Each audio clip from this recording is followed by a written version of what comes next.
What's up, gang? It's Dominic D'Angelo of AdFreeShows.com, SEScoops.com, and OneTrueSportTV.com. And it's Tuesday, but it's a Rumor and Innuendo Tuesday. And per usual, I'm here with Mr. Robert Karpelis, WWE Creative _, former WWE writer. Robert, how are you today? Happy Tuesday. I'm going to pretend you're not wearing a Jets hoodie here today. Yes, happy Tuesday, everybody. Obviously, there's one thing and one thing only that we are going to talk about today, and that is the exciting news of Billy in the CW, as today is EC3's birthday. Oh, EC3 of the NWA. So happy birthday to Ethan Carter III. Look, he's one of my favorite interviews. I've interviewed him a couple times. Just a really good guy. Yeah, happy birthday to him. Big Cleveland Guardians fan. Oh yeah, known him forever. He is a great dude. Big fan of him. Well, that's all we got for you today. Thanks for. Oh wait, nope, sorry. No, I guess we got to talk about yesterday afternoon's Monday Night Raw. That's correct. Let's give some shout outs to some folks in the chat here. We got Joseph Wade Walters, Morning Rumor Heads.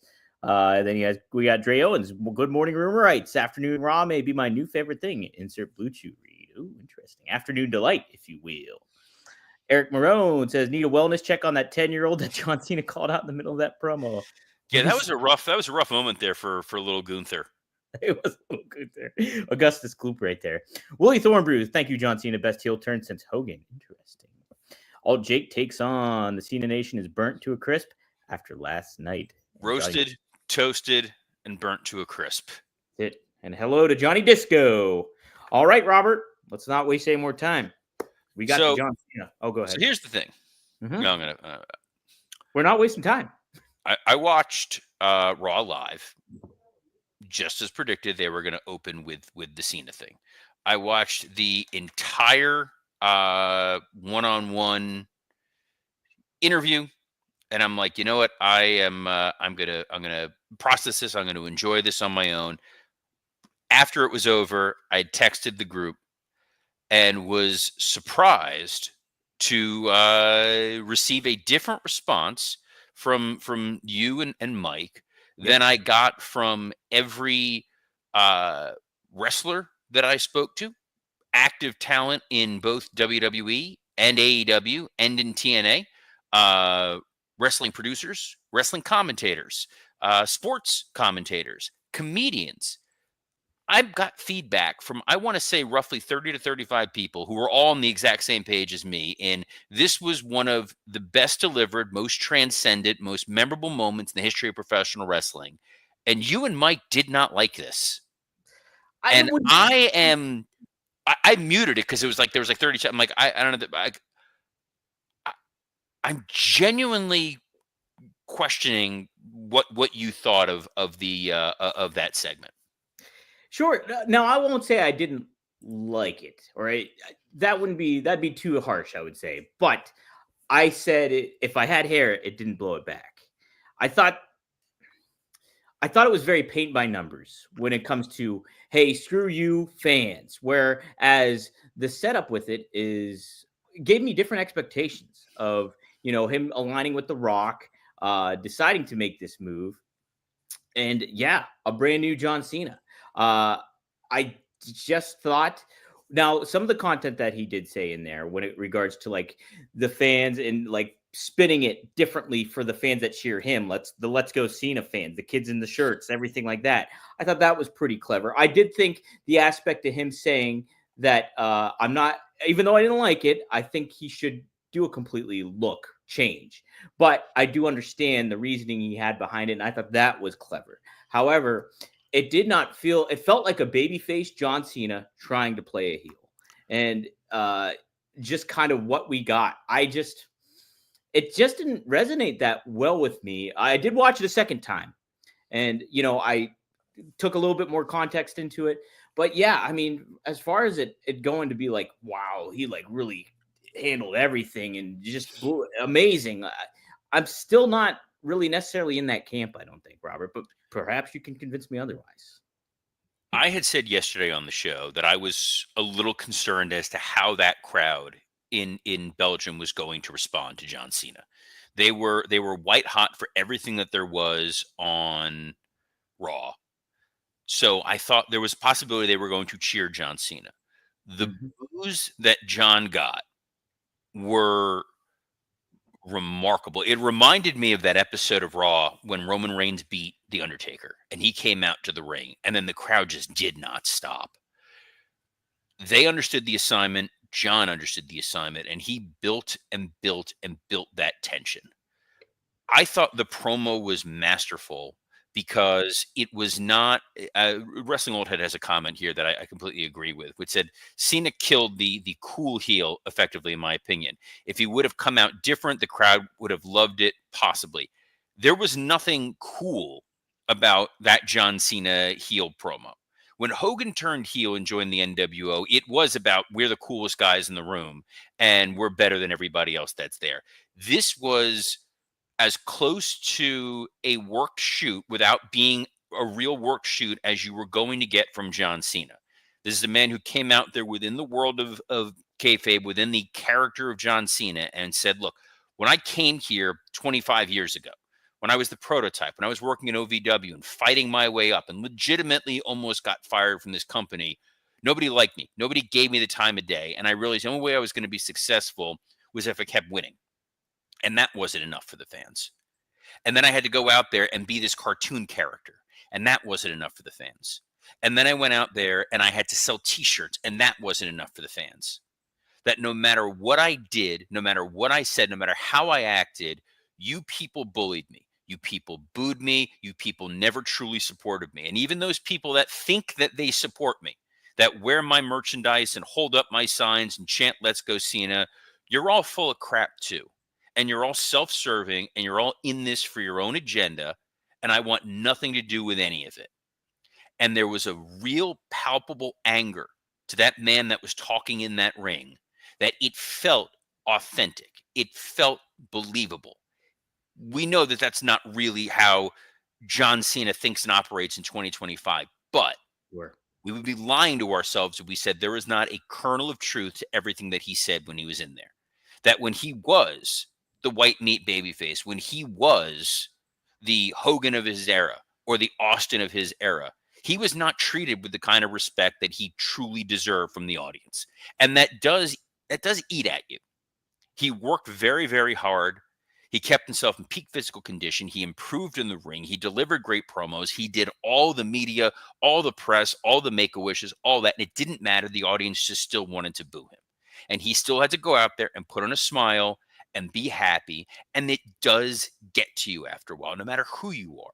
So the fact that that is who that John Cena character became, and the fact that he's like, even when I say I'm retiring and I can't get the respect that I deserve from you people, and I hate you people, it's jarring to see and hear because he has been one thing and one thing only since his first babyface turn 20 plus years ago. And the stunned kid in the crowd was all that really mattered.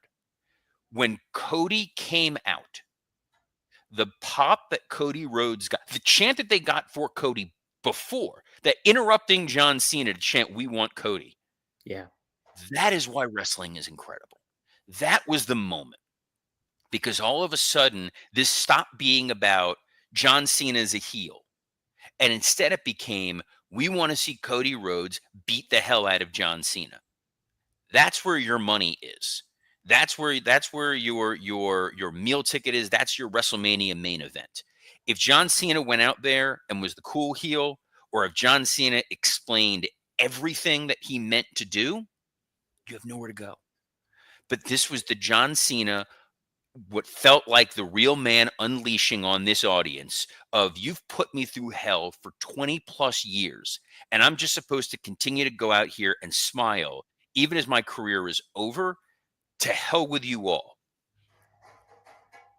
One of the texts I got from someone was, "I'm sad that he's retiring because you could do this for another 5 to 7 years." Oh, totally. Yeah. And this is an agent who understands the wrestling business, who understands physical limitations, and like, you could run with this heel John Cena character for another 5 years and make Right. a ton of money off of it. That Cody babyface pop solidified Cody as the A1 shining sheriff in town babyface, and that's the guy that you want to see beat up John Cena at WrestleMania. And if and when he fails, that's a hell of a story. So I'm like the whole aspect. I think Cena did a great job. I do, but I just don't think if you consider everything and you look at the historical context of famous heel turns and stuff like that, especially like Hogan, I know that's the big comparison and stuff like that. I think you want to add the stakes and everything to it by, hey, maybe a look change, a different change, and not just the attitude thing, because I think that just cements it even further of, wow, yeah. See, That but John I love the way that he subverted it, because he knows, he's a very smart man. He knows what's Sure. out there. He knows the Chris Van Vliet interview he did. He knows where he revealed, I had different gear made. I had a different song made. I was ready to go as a heel. So when he's like, I'm not a babyface, I'm not a heel, I'm me. And he goes, you don't get the different look. You don't get the different music, because that's who I am. I created this persona. I created this look. I created this song. That is my voice on there. Those are my royalties that I'm getting from this song. I'm not changing anything for any of you, because this is what I want to do. And because now I'm a John Cena who cares about John Cena and doesn't care about the fans, to hell with you all. So I love that he kept the attire and the song. It threw me at first, but when he touched on it, beautiful. You sold it. It sold you. Yes. Okay. Yeah. Sold my dog too. Well, yeah. Marty's all for it as well. And hey, my opinion, obviously, it doesn't matter, because it's like what the reception is and the perception is the key aspect of it all. So, like, while it didn't hit me and resonate with me as much as it did everybody else, that still doesn't mean it was not affected by any sorts of the imagination, because clearly, and that's okay. Not everything is going to hit everyone at all times, and that's kind of the beauty of wrestling. There's very rarely a moment in wrestling where everything is just unified the best. But in watching this, it was one of those things for me that I just sat back and just went, this is about as well done as this possibly could have been. And I was nervous they were not going to be able to follow up on it. In my opinion, I thought that they followed up on it, and it was incredibly satisfying. I felt like it really hit the spot. And guys, hey, speaking of things that are going to hit the spot, are you ready to optimize your nutrition this year? Factor has chef-made gourmet meals that make eating well easy.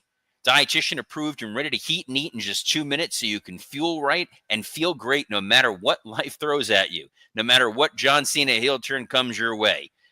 With over 40 options across 8 dietary preferences on the menu each week, it's easy to pick meals tailored for your goals. You can be selfish like John Cena. You can pick Calorie Smart, Protein Plus, Keto. You tell them the proteins you want. You tell them the vegetables you want. You tell them the things you don't want, and they're not going to give you anything you don't like. You don't have to be like John Cena putting up with it for 20 years. You're going to get what you want, what you care about, and you're going to reach your goals this year with ingredients you can trust and convenience that can't be beat. So eat smarter with Factor. Get started at factormeals.com/factorpodcast and use code factorpodcast to get 50% off your first box plus free shipping. That's code factorpodcast at factormeals.com/factorpodcast to get 50% off plus free shipping on your first box. how about that? Robert, what did you think of Cody's follow-up, his retort to Cena? I thought that was super effective in a lot of ways. It's simple and short. Yes, you know what? Calling him a whiny bitch was effective. Something that we've learned with Kazuchika Okada is when you call somebody a bitch, it's a babyface move. Yes. And John served himself up as a whiny complainer, as a guy who's like, I don't like you fans. I don't like what you did to me the last 20 plus years. And even if there was some validity what he was saying, people don't want to hear that. So Cody going out there and saying, I don't want to wrestle this version of John Cena. I want the John Cena that we all knew and respected. So, get it right or pay the price, to continue the salute your shortsness of this episode. Camp Onawano, we hold you in our heart. Wrestling Old Head, Dom, do you think it came across as an on-the-fly response to his heel turn as opposed to a well-thought-out response? Or was it just him coming out as same old Cena? I think it was the latter, Wrestling Old Head. Well-thought-out response, I do. But just, it felt same old Cena in the same tone for me, I think, in a lot of ways. If that makes sense. Hey, so we do have a whole Raw to cover as well after this fact. Yeah, apparently there was a rest of this show. Yes. What do we want to just want to run down it, or what do We you? we can plow through it pretty quickly there. You know, they did the there was another sort of singular story throughout this entire episode. It was building up to the main event, the Intercontinental title match. So you Mhm. had Ludwig Kaiser versus Penta in a no holds barred match to put an exclamation point on that feud. Wasn't even a period. That was an exclamation point. Those two dudes went out there and beat the hell out of each other. And if you don't think they did, just look at Ludwig Kaiser's back. That guy was That was a bruised great up. match. It was a hard hitting match. It was a physical match. Kaiser being the cowardly heel, the fake surrendering when the chair got pulled out, and then ultimately getting laid out there. Penta's promo after he still can't help himself. He still has to go into business for himself a little bit. In the you had a line, you just needed to hit your line and get out of there. Especially when that first segment went almost 30 minutes. Yeah. And then he still has to be like, you know, Brussels, I love you, and just all you needed to say was, I want the Intercontinental title, not the Continental title that he challenged for. Though Penta versus Okada, I'd be there That'd be for pretty that. good. That'd be pretty good.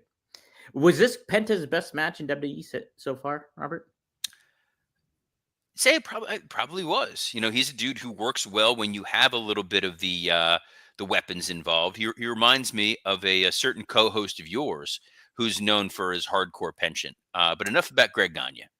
That's it. Let's continue on. We also had Dakota Kai versus Ivy Nile.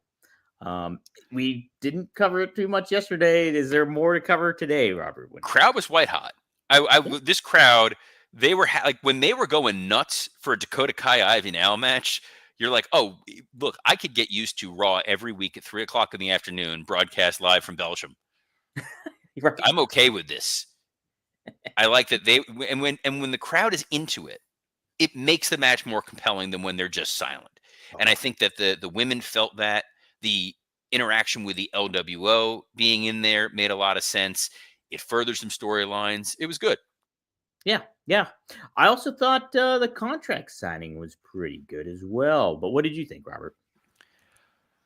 Crowd loved contract signings. These are my people. These are legal fans, and this is why I like that.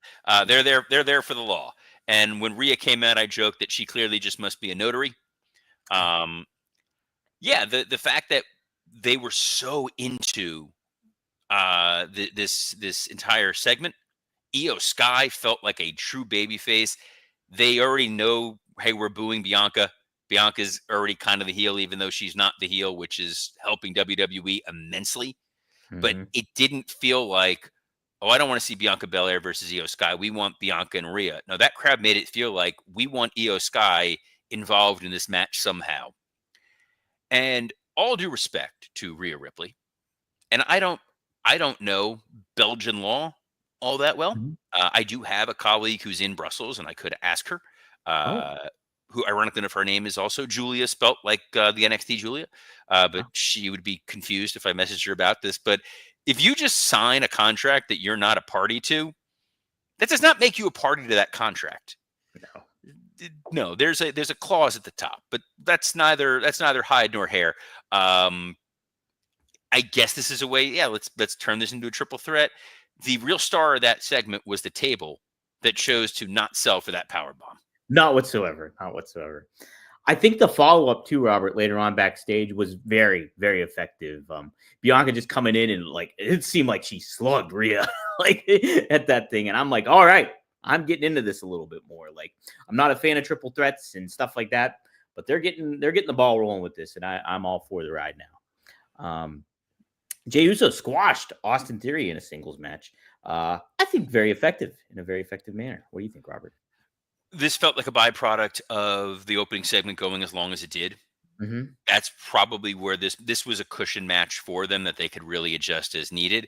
So the idea of Jay just catches a quick one because he is the number one contender and establishing that he's not always going to win in dominant fashion, but he is a guy who's going to find a way to win. And in any opportunity, he can get that win. It sucked for Austin Theory a little bit.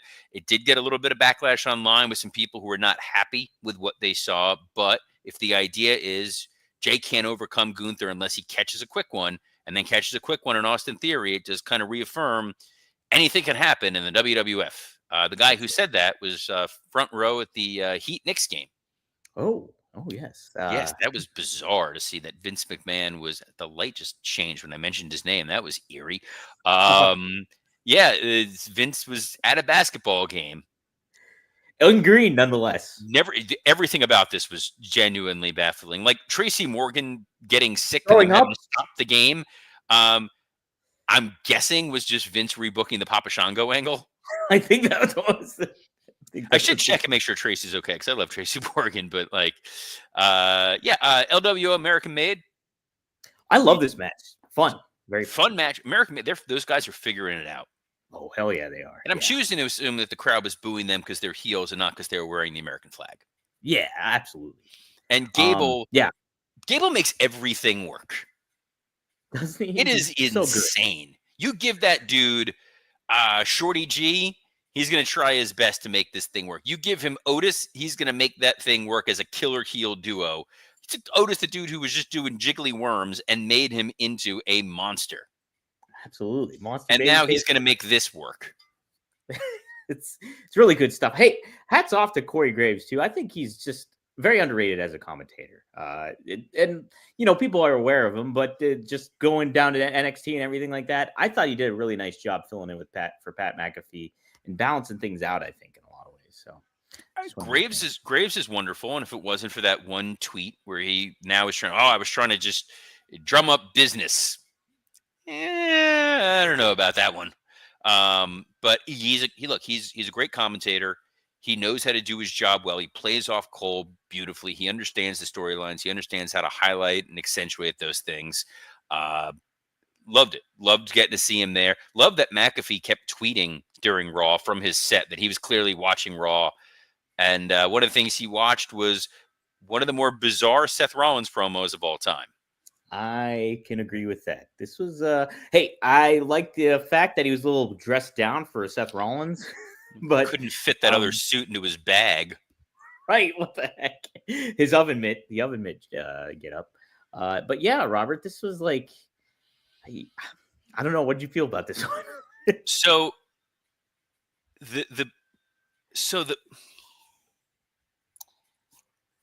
last week we got the Roman Reigns return.